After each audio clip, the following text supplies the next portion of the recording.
Reka tubifurize ibi byiza bakunzi babiza TV Rwanda, reka tubifurize ikaze kandi aho muri hose, ibyo mukoramo byose, ibyo munyuramo byose, reka tubifurize kandi gukomeza kugubwa neza, waba uri hano mu Rwanda cyangwa se n'ibindi bihugu bitandukanye, yaba uri mu ntara ya gatanu yo diaspora, reka tubifurize gukomeza kugubwa neza kandi twifuze ko ibyo wakora byonyuramo byose bihwanye n'iterambere ryawe ya buri munsi. Wahatanye rero na Felix Antoine Tshisekedi mu matora ya perezida yiyunze kuri AFC ndetse na M23, naho n'ubundi FARDC na Wazalendo bateye ibirindiro bya M23 mu gace ka Walikale, naho abanyarwanda bagera kuri 4 rwose bafunzwe bashinjwa kuba intasi zikomeye cyane. Tubageze indi nkuru kandi ikomeye cyane nuko abamotari barimo kwinubira ko mu Rwanda hari societe imwe yonyine itanga ubwishingizi bwa moto nitwa Eric Nshimiyimana. Naho iyi ni Biza TV Rwanda, ukomeza kuri subscribe ukoresha yamaze ibiganiro byacu na documentary bikugeraho umunsi ku munsi.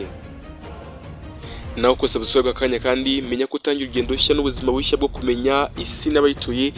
Muhaye ikaze uri mu Rwanda mu turkizo kuri 30, ukaba uri mu gihugu cy'u Burundi, ukaba uri Republika Demokarasi ya Kongo, Uganda, Tanzania, abari Kenya, Sudani n'ahandi hose, bifurije ibihe byiza. Amakuru rero ndagira ngo nyaguhe kandi uyamenye bya icyambere n'amakuru kandi umenye ubuzima, umenya nuko ugomba kwitwaramo. Reka duhere hariya n'ubundi mu burengerazuba bw'u Rwanda muri Republika Iharanira Demokarasi ya Kongo. Wahatanye rero na Tshisekedi, Felix Antoine Tshisekedi mu matora ya perezida yiyunze kuri AFC ndetse na M23. Lex Kazadi wahatanye mu matora y'umukuru w'igihugu y'umwaka wa 2023 ndetse na perezida Felix Antoine Tshisekedi yiyunze ku ihuriro rya AFC ndetse na M23 rirwanya ubutegetsi bwa Republika Iharanira Demokarasi ya Kongo. Amakuru rero avuga ko Kazadi yiyandikishije cyane nk'umwe mu banyamuryango ba AFC ndetse na M23 kwa 30 Werurwe umwaka wa 2025, nyuma yuko kandi umuhuza bikorwa w'ihuriro rya AFC na M23 Colonel Nanga ashikarije abanyekongo baba mu mahanga kwinjira muri iryo huriro, avuga ko rigamije kubona ndetse no kubohora RDC cyangwa se Republika Iharanira Demokarasi ya Kongo. Ubutumwa rero bw'amashusho bwasakaye mu mbuga nkoranyambaga zitandukanye bumvikana ko umunyapolitike Kazadi avuga ko yishimiye kuba umwe mu banyamuryango ba AFC ndetse na M23. Uyu mugabo rero yakomeje agira ati nishimiye kuba asinyiye kuba umunyamuryango wa Alliance Fleuve Congo AFC uyu munsi, kandi mwakoze cyane kunyongera mu muryango. Niwe rero ishema no kuba umwe muri mwe, kandi niteguye kwitanga uko nshoboye kose kugendaga agaciro dusangiye. Mwaka wa 2023 ubwo Kazadi yatangiraga guhatanira kuyobora RDC ari ikinshasa kimwe mu yasezeranyije abanyekongo harimo kugarura amahoro mu burasirazuba bw'iki gihugu. Lex Kazadi yabaye rero mu ishyaka rye rimwe na perezida Felix Antoine Tshisekedi mu ishyaka rya UDPS, ariko mu matora y'umukuru w'igihugu yabaye mu Kuboza umwaka wa 2023 yiyamamaje nk'umukandida wigenga, icyakora uyu aza gutsindwa. Kuva mu mezi make rero ashize AFC yagiye yiyongeramo benshi cyane, kandi abanyamuryango bakomeye kandi batandukanye basanzwe batavuga rumwe n'ubutegetsi bw'iki Kinshasa. Aba kandi barimo na Jean-Jacques Mamba wabaye kandi umudepite muri Republika Iharanira Demokarasi ya Kongo, wavuze ko yifatanyije na AFC ndetse na M23 ndetse kandi atamaza perezida Felix Tshisekedi Chirombo uhora yikoma igihugu cy'abaturanyi cy'u Rwanda. kwa 26 Gashyantare mwaka 2024 nibwo Mamba wabaye umwe kandi mu barwanashyaka bakuru cyane b'ishyaka MRC rya Jean Pierre Bemba yatangaje ukwinjira kwe muri AFC bwo yari i Bruxelles mu Bubiligi. Muri Gashyantare mwaka 2025 kandi AFC na M23 yiyongeyemo umutwe witwaje intwaro wa Twirwane uharanira uburenganzira bw'abanyamurenge bakunze kwicwa cyane umutegetsi bwa RDC bugizemwo uruhare cyane. Wa 30 Werurwe rero mwaka 2025 Colonel Nanga abinyuje kuri X ahishuriye kandi ahikaze abanyekongo baba mu mahanga kwinjira muri AFC ndetse na M23 ababwira ko amarembo akinguye ngo baze bafatanye urugamba rwo gukemura ibibazo biri muri Repubulika Iharanira Demokarasi ya Kongo ifite kandi bakaba yagira igihugu cyane gikomeye gifite kandi abaturage bunzu y'umwe. Uyu mugabo rero nawe akaba yiyunze kuri uyu muryango cyangwa se kuri iri huriro akaba nawe yinjiye mu barwanya Repubulika Iharanira Demokarasi ya Kongo. Tukiri aho ngaho n'ubundi muri Kongo ubwo ni hariya cyane cyane mu burasirazuba bwa Repubulika Iharanira Demokarasi ya Kongo. FARDC na Wazalendo batiye ibirindiro bya M23 muri Walikale. Ingabo za Repubulika Iharanira Demokarasi ya Kongo FARDC n'inyeshyamba za Wazalendo bagabye ibitero bikomeye cyane, ibitero kandi gihuriho ku birindiro bya M23 ndetse na AFC kuko umudugudu uherereye ku birometero 6 uvuye muri Walikale rwagati kuri axe ya Mubi Kivu cyangwa se ariya muri Kivu y'Amajyaruguru. Amako kandi aturuka muri ako gace avuga ko urufaya rw'amasasu hagati y'impande zombi rwatangiye ku mugoroba ku cyumweru tariki ya 30 Werurwe rwumvikanaga kugera ku biro bya teritwari ya Walikale aho bari bakambitse. Amakuru kandi akomeza avuga ko nyuma y'imirwano abarwanyi ba Wazalendo basubiye mu gace kataramenyekana nk'uko bitangazwa n'itangazamakuru rya radio Okapi muri Kongo.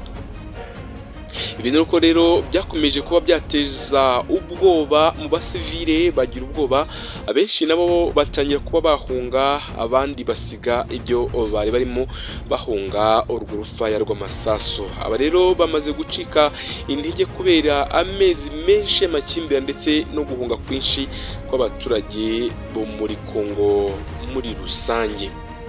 Dukomeje aya makuru kandi tunyarukire mu bundi mu majyepfo y'u Rwanda, ubwo ni mu gihugu cy'abaturanyi hariya muri Zangozi Cibitoki n'ahandi hatandukanye, ubwo ni mu gihugu cy'u Burundi muri rusange. Nuko mu Burundi abanyarwandakazi 4 bafunzwe bashinjwa kuba intasi zikomeye cyane. Abagore bagera kuri 4 b'abanyarwanda bamaze amezi 4 yose abarirwa babafunzwe hariya rwose muri leta y'igihugu cy'u Burundi, bakaba bafungiye hariya Igitega mu Burundi nyuma yo gufatirwa ubutaka bw'iki gihugu bagashinjwa kuba intasi. Umwe kandi muri abo bafunzwe avuga ko we na bagenzi be mbere yo gufungirwa mu gihugu cy'u Burundi bari bahatashye ubukwe baje mu bukwe bw'inshuti n'abavandimwe. Uyu kandi witwa Nyirahabineza Chantal yabwiye ikinyamakuru Umuseke ko bagifatwa babanje kugira ngo biroroshye kuko binjiye i Burundi berekanye ibyangombwa byabo, baterwaho kashe kandi ku buryo nta kintu cyagombaga kubakoma mu nkokora, ku buryo batumva impamvu bafunzwe bitwa intasi muri rusange.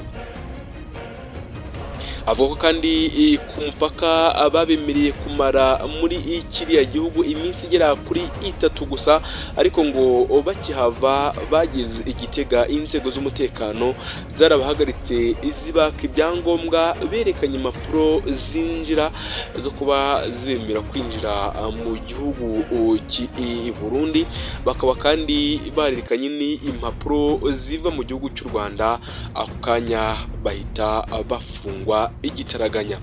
Ubuyobozi kandi bw'igihugu cy'u Burundi ngo bwabashije ko bari bagiye guhungabanya umutekano bw'icyo gihugu biyita za maneko mbere yo kujya gufungirwa muri gereza y'Igitega. Aba rero ubwo bafungwaga baratunguye cyane kuko ntago bari babyiteze. Ati ese niba u Burundi bufite ubuyobozi bwiza wafunga umuntu umwita maneko nta kintu ushingiye, tubayeho nabi mu buzima bukakaye cyane.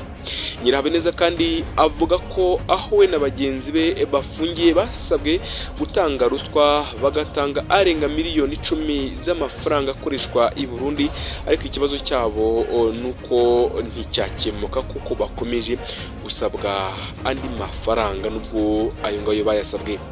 Umunyarwandakazi kandi wasize mu Rwanda abana babiri n'umukozi mu nzu asanzwe akodesha avuga ko afite impungenge z'uko bazasohorwa muri iyo nzu batazi naho mama wabo aherereye. Uyu kandi mu izina rya bagenzi be yatabaje abayobozi batandukanye ba leta y'u Burundi kugeza kuri Perezida Evariste Ndayishimiye ngo bafashwe barebe ko bafungurwa.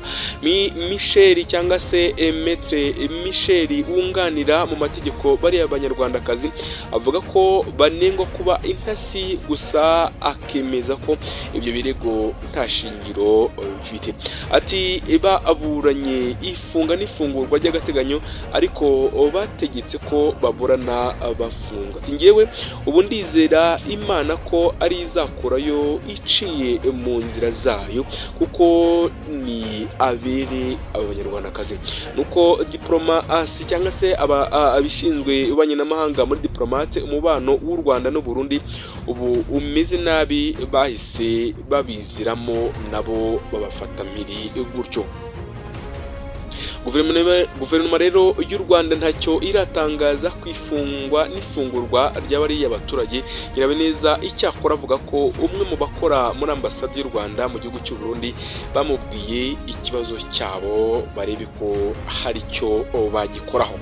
Iyi nkuru nayo iri ku kinyamakuru igihe.com. Ni inkuru nayo ikomeje kuba yacicikana ku mbuga nkoranyambaga, aho abamotari bari inubira ko mu Rwanda hari sosiyete imwe yonyine itanga ubwishingizi bwa moto muri rusange. Abakora rero akazi ko gutwara abagenzi kuri moto bazwi nk'abamotari bagaragaje ko kuba mu Rwanda hari sosiyete imwe yonyine yemera kubaha ubwishingizi bw'ibyo binyabiziga bituma igiciro cyabo gikomeza kuzamuka, kuko nta gihanwa cyari cyo cyose mu by'ubucuruzi cyangwa se riba ryabaye kugira ngo bumvikane cyangwa se bemere ku giciro runaka bari kubaca cyangwa se bemeranye icyo bagomba gutanga. Abamotari kandi bavuga ko kuba izindi sosiyete z'ubwishingizi zitemera kubaha cyangwa se kuba baba hano ku butaka bw'u Rwanda basanga nta yandi mahitamo abahari uretse gukorana na sosiyete ya Radiant yonyine ibutanga, ariko ko ibiciro bikomeza kuzamuka ugereranyije n'ibindi binyabiziga bakoresha hano ku butaka bw'u Rwanda. Umwe kandi yagize ati twibaza impamvu ari ikigo kimwe cyemerewe gutanga ubwishingizi kandi kikakomeza kizamura uko kishakiye, bukaba kandi ibuhenze kuko ari ikigo kimwe gusa. Undi kandi umumotari nawe yagize ati twifuza ko habamo n'izindi sosiyete z'ubwishingizi zikatwakira zikaba zanadufasha kuba zagabanya ibiciro dukoresha. Umukozi kandi ukomeye cyane hariya muri iki kigo cya Radiant ushinzwe gukumira ibyateza ingorane Abizeye Jean Damascene yahakanye ibyavuzwe na bamwe ko ari amabwiriza agena ko iyi sosiyete ariyo yemerewe gutanga ubwishingizi yonyine kuko ibikora neza kandi ku bushake bwayo kandi izindi izikuyemo ku bushake bwayo. Ati twebwe ntabwo twigeze duhagarika andi masosiyete sosiyete, ahubwo nuko bo bwari uburenganzira bwabo kuvamo cyangwa se bakaba bakomeza. Gusa kuba abamotari kandi bavuga ko buhenze cyane, agaragaza ko biterwa no kuba moto ziri mu binyabiziga bikora impanuka cyane kandi na sosiyete z'ubucuruzi ibigomba gukora idahomba. Yakomeje agira ati harimo ibibazo by'uko impanuka za moto ziba ari nyinshi cyane kandi ikiguzi amasosiyete y'ubwishingizi yishyura karizo amafaranga menshi cyane ahora atanga. Mu buryo kandi mu bukungu, Strato Habyarimana yabwiye ikinyamakuru nka RBA n'ubundi ikigo cy'igihugu gishinzwe itangazamakuru ko mu gihe nta gikozwe mu kugabanya impanuka zikorwa na moto, ubwishingizi bwazo buzakomeza kuzamuka ku buryo bamwe kandi bashobora no kwikura muri aka kazi kabo. Yakomeje agira ati uko abamotari bagenda bakurikiza amategeko y'umuhanda kandi bakaba batakomeza kubateza impanuka batigengesera cyangwa se bakagenda bigengesere ntibakore impanuka, n'ubundi ubwishingizi bwabo ntabwo buzakomeza kuzamuka.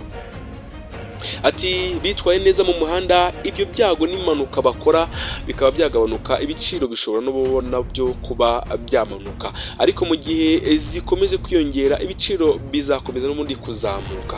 Uzasanga kandi kubera guhenda k'ubwishingizi bamwe mu bamotari bashobora kunanirwa bakaba bakikura mu kazi bakora mu buzima bwabo bwa buri munsi. Iyi kandi ni banki nkuru y'u Rwanda BNR iherutse kugaragaza ko ikiguzi cy'ubwishingizi bwa moto cyiyongereyeho bitewe nuko buri mwaka impanuka ziyongera ndetse n'amafaranga ubwishingizi buzishyura akaba menshi. Gusa BNR kandi ntigaragaza uko byagenda mu gihe Radiant yahagarika guha abamotari ubwishingizi bw'izi moto. Imibare kandi ya Radiant igaragaza ko moto zigera ku bihumbi 78 zigera kuri ibihumbi 78 arizo zifata mu bwishingizi, naho mu mwaka wa 2020 iyo sosiyete kandi ivuga ko yishyuye agera kuri miliyari zigeze kuri 4 n'ibice bitatu ku mpanuka zigera ku bihumbi bigeze ku bihumbi